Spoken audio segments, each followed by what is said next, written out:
Hey, I'm Vanessa from CraftyGemini.com and I post weekly crafting and cooking videos here on YouTube. This week's video tutorial is on soap making. So let me start off by saying that I'm by no means a professional soap maker, okay? I've only been making my own handmade soaps for about 2 weeks now. I've done a lot of research and read a lot of literature on the material to make sure that I kind of have a decent understanding of what I'm getting myself into, because it's a lot of science and chemistry involved.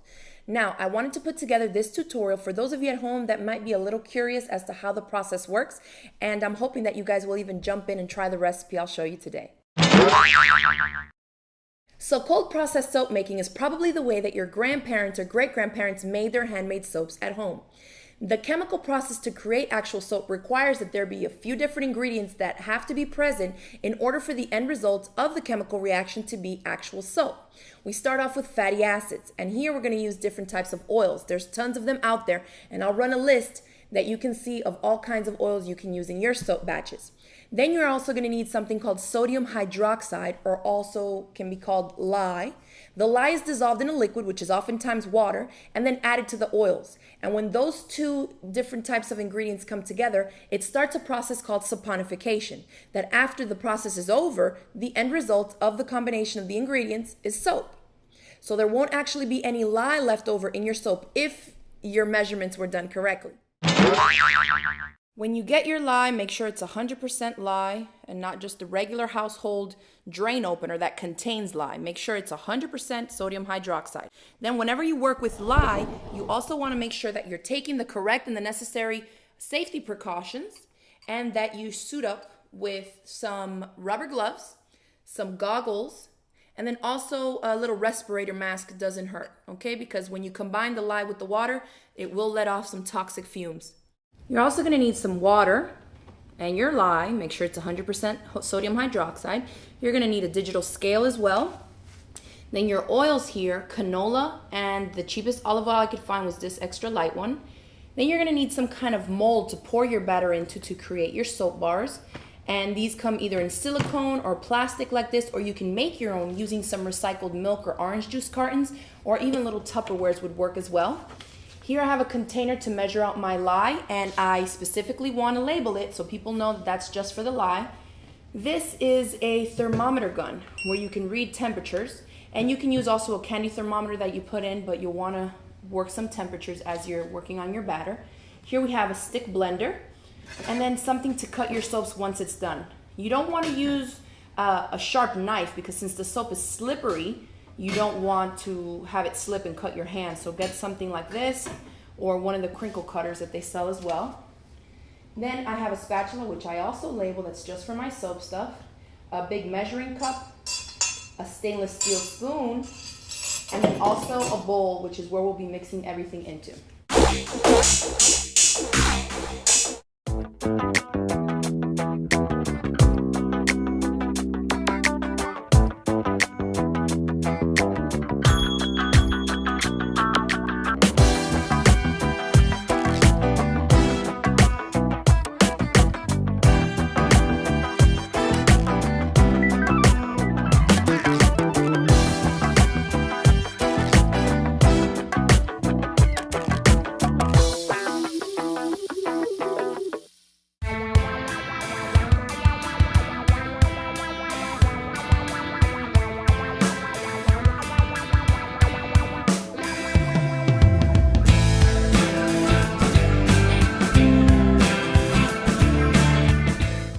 Now that I've combined my oils into one container, I'm going to take a temperature measurement of the lye water. And I see it's at 136, 137-ish, around there. And let's take the temp of our oils. It's only about 83. I want to add the lye water to the oils when the temperatures are close. Check the temperatures again. Our lye water is about 136. And our oils about 135. So they're right around the same.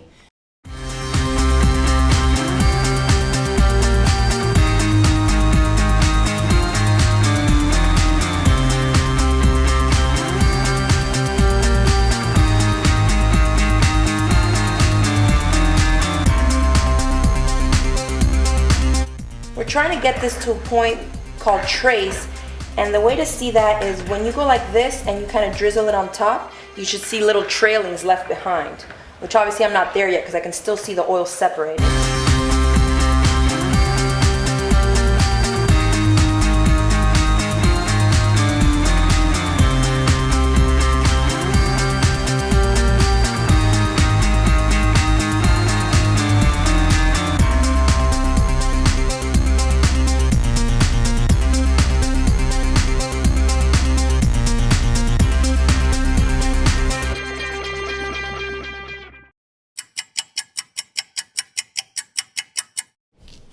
After 24 hours have passed, here's what we get. I'm just gonna squeeze these on the sides. Look at that, they pop right out. Is that cute or what? Whoop! Awesome. You can keep these just like these nice big bars.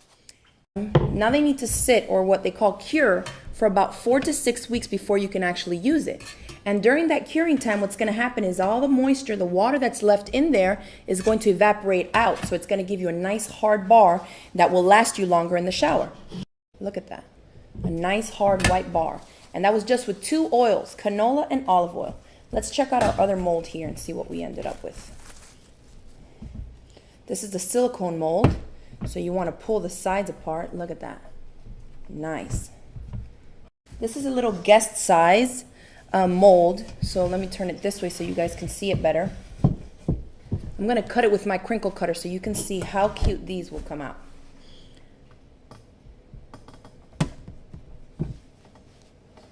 Is that perfect or what?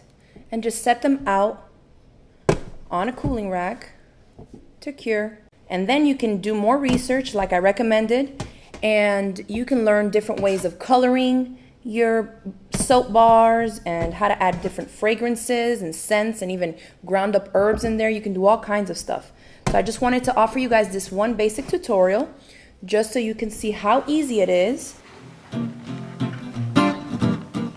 Now you've seen firsthand how simple it really can be to make your own natural and even organic handmade soaps at home. I recommend that you all now do some research and check out some of these websites that I really recommend for beginning soap makers. They were influential in getting me to take the plunge and kind of starting playing around with different recipes and ingredients, and this stuff really is addictive. So I recommend that you check them out. There's also some other YouTube videos that I'm going to post links to that I recommend that you all watch. There's a lot that goes into as far as safety and the different types of colorants and ingredients and even fragrances that you can put into your soaps that I barely even scratched the surface of cold process soap making. But I hope that you enjoyed this very entry-level beginner video, and maybe you'll give it a try. And don't forget to upload pictures of your completed soap projects on our Facebook page. We always love to see what you make from the Crafty Gemini tutorials. See you next week.